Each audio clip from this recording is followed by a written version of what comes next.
Hoje falaremos de Abigail Moura e Ruth de Souza. Abigail Cecílio de Moura nasceu em Eugenópolis, Minas Gerais, em 1904, no ano da Revolta da Vacina. A Revolta da Vacina é de 1904. Não estou falando dessa, vamos dizer assim, dessa palhaçada, desse mise-en-scène da vacina, agora recente, da Covid, do governo Bolsonaro, né? Dessa pandemia que nós tivemos, e na época, o mandatário da República, o presidente Bolsonaro, desincentivou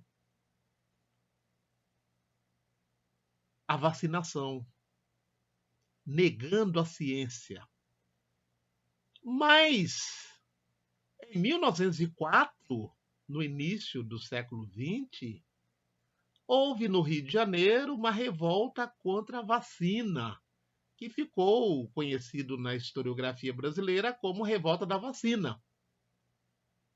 Não que o governo da época desincentivasse a vacina. Por outros motivos, a população se recusava a vacinar-se, não necessariamente pelo desconhecimento científico, mas pela forma como o exército executava a vacinação. Então, eu quero dizer a vocês que o que aconteceu recentemente não foi puramente pela ignorância do povo. Nesse último caso, foi por ignorância da autoridade maior do país na época, que era o governo Bolsonaro. Mas, deixando isso de lado, eu só lembrei dessa correlação porque Abigail Cecílio de Moura nasceu em 1904, conhecido como o ano da Revolta da Vacina no Rio de Janeiro. Mas ele não nasceu no Rio de Janeiro. Como nós dissemos anteriormente, ele nasceu em Eugenópolis, no estado de Minas Gerais. Foi poeta, compositor e maestro, tendo criado em 1942 a Orquestra Afro-Brasileira, integrado por músicos negros. O conjunto, como assinalou Ney Lopes, destacou-se como um importante movimento cultural, também por conta do ineditismo de seu repertório, seus instrumentos e suas indumentárias afro-brasileiras.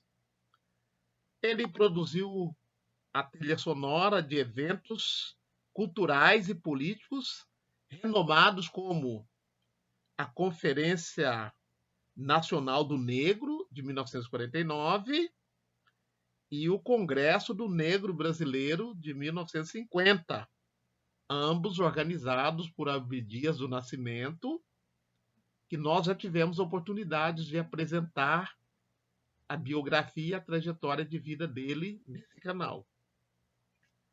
Compôs ainda melodias para o Teatro Experimental do Negro, também do Abdias do Nascimento. Esse teatro foi criado em 1944 e também compôs para a Companhia Afro-Brasileira de Dança, que contou com a participação de Haroldo Costa. Haroldo Costa, que nós também já mencionamos aqui, autor daquele livro Fala Crioulo, e recolhe depoimentos de várias pessoas negras do Brasil, que foi publicado em 1982. Sobre a liderança de Abigail Moura, a Orquestra Afro-Brasileira gravou o disco O Baluayê, de 1957, e Orquestra Afro-Brasileira de 1968. Abigail Moura faleceu em 1970. É possível que daqueles que nos acompanham, daqueles que nos ouvem agora, poucos tenham ouvido falar ou tenham conhecido, né, falar de Abigail Moura. E esse nosso canal tem essa finalidade de dar visibilidade, sobretudo, à população afro-brasileira, à população afrodescendente, que somos mais de 50% da população brasileira. No entanto, ainda somos vistos como minoria, minoria de poder, porque nós não estamos nas instâncias de poder. E muitas vezes os que ocupam instância de poder estão invisíveis na mídia, na literatura.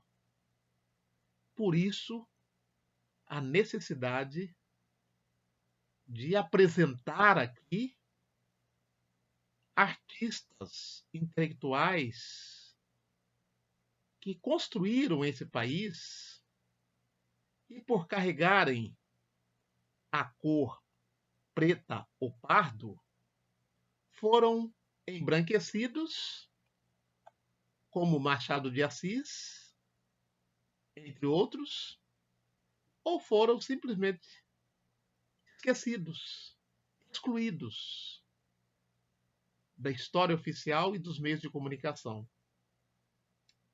Nós estamos aqui para afirmar a nossa existência. Ruth de Souza. Ruth Pinto de Souza nasceu no bairro do Engenho de Dentro, nos subúrbios cariocas.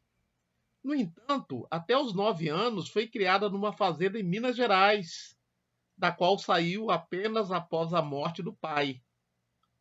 Ela e a mãe voltariam então a residir no Rio de Janeiro, dessa vez no centro, numa vila do bairro de Copacabana. Dizem que foi ao ver o filme Tarzan, o Filho da Selva, em 1932, que Ruth, acostumada a frequentar essas atividades culturais ao lado da mãe, que vivia de lavar roupas e ganhava ingressos da patroa, se apaixonou pela carreira de atriz. Isso a despeito de desenvolver uma carreira oposta à visão colonial europeia presente nessa película, o Tarzan. A moça logo se interessou pelo teatro e, em 1945, entrou para o Teatro Experimental do Negro, organizado pelo Abdias do Nascimento, como nós já mencionamos. Então, o Teatro Experimental do Negro, um grupo organizado e gerido pelos artistas negros, liderado pelo artista, pensador e ativista Abdias do Nascimento. Abdias viveu de 1914 a 2011.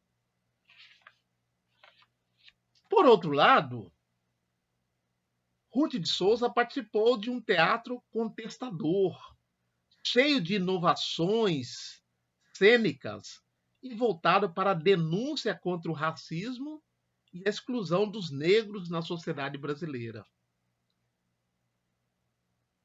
Em 1948, ganhou uma bolsa de estudos da Fundação Rockefeller e passou um ano nos Estados Unidos, na Universidade de Harvard, famosa por criar uma elite intelectual negra naquele país. Também ingressou e integrou a Academia Nacional de Teatro. Ainda em 1948, e já de volta ao Brasil, estreou no cinema atuando no filme Terra Violenta, de 1948, baseado no romance Terras do Sem Fim, romance de Jorge Amado, escrito em 43. Fiz parte de várias produções, como Falta Alguém no Manicômio, de 1948, Também Somos Irmãos, de 1949, Ângela, de 1951, e Terra é Sempre Terra, de 1952. É bom lembrar que na década de 50 e 60 havia um movimento social muito organizado, né, reivindicando reforma agrária, reivindicando acesso das populações sem terra, liderado, entre outros, né, por camponeses empobrecidos. Nós estamos falando das ligas camponesas. Então veja como o teatro estava sintonizado com as questões sociais de sua época. Sigamos, então, falando da trajetória de Ruth de Souza. Em 1953, seu papel em Sim a Moça conferiu-lhe maior reconhecimento nacional. A obra tratava dos últimos anos da escravidão e da luta abolicionista. E Ruth interpretou Sabina, a líder de uma fuga na fazenda onde morava. O filme indicado O Leão de Ouro deslanchou a carreira da atriz. Nos anos de 1950, Ruth também trabalhou em várias radionovelas e teleteatros realizados pela TV Tupi.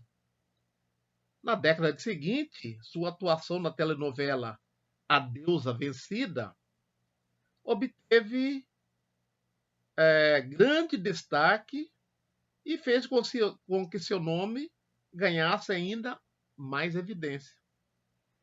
Conforme explicam Júlio Cláudio Silva e outros estudiosos, junto com outras atrizes negras, no ano de 1945, Ruth de Souza participou da peça O Imperador Jones, uma peça de 1920, de Eugênio O'Neill. Essa foi a primeira vez que um grupo teatral negro conseguiu entrar nos palcos do Teatro Municipal do Rio de Janeiro. Em 1959, protagonizou no Teatro Bela Vista, em São Paulo, a peça Oração para uma Negra, de William Faulkner, ao lado de Nídia Lícia e Sérgio Cardoso. A partir de 1968, Ruth integrou o elenco da TV Globo com Passos do Vento, de 1968 e 69, e com o clássico A Cabana do Pai Tomás, de 1969 e 70. Tornou-se a primeira negra a protagonizar telenovelas no Brasil. Muitas peças nas quais Ruth atuava se voltaram para o tema da resistência negra no Brasil. Destaca-se nesse sentido sua interpretação de Quarto de Despejo sobre a obra de Carolina Maria de Jesus. Aliás, já também apresentamos aqui um pouco da trajetória dessa escritora intelectual Carolina Maria de Jesus. Ruth de Souza voltaria a interpretar a escritora negra na minissérie Caso Verdade, de 1983. A atriz morreu em 28 de julho de 2019, aos 98 anos de idade. Estava internada no hospital na zona sul do Rio, tratando-se de uma pneumonia. Antes disso, acadêmico de Santa Cruz, homenageou-a no Carnaval Carioca de 2019, com o enredo Ruth de Souza, Senhora Liberdade, abre as asas sobre nós. Ruth de Souza estreou nos palcos brasileiros menos de 6 décadas após a abolição da escravidão, tornando-se uma personagem importante para a remodelagem da representação brasileira sobre a população negra, em especial da mulher negra, tantas e tantas vezes estereotipada. Nós estamos usando para falar dessas pessoas negras nas diversas posições da sociedade brasileira, nas artes, na música, na literatura, na política, na história. Nós estamos usando a Enciclopédia Negra, organizada por Flávio dos Santos Gomes, Jaime Laureano e Lilia Moritz Schwartz. Nós já apresentamos essa obra aqui, né, aos nossos assinantes, aos nossos ouvintes, e convidamos a continuarem com a gente, conhecendo e desvendando a população afrodescendente, a população negra brasileira, para além da condição de escravizados e para além da condição de descendentes de escravizados. Foi uma das razões pelas quais nós criamos esse canal Africanidades Conectadas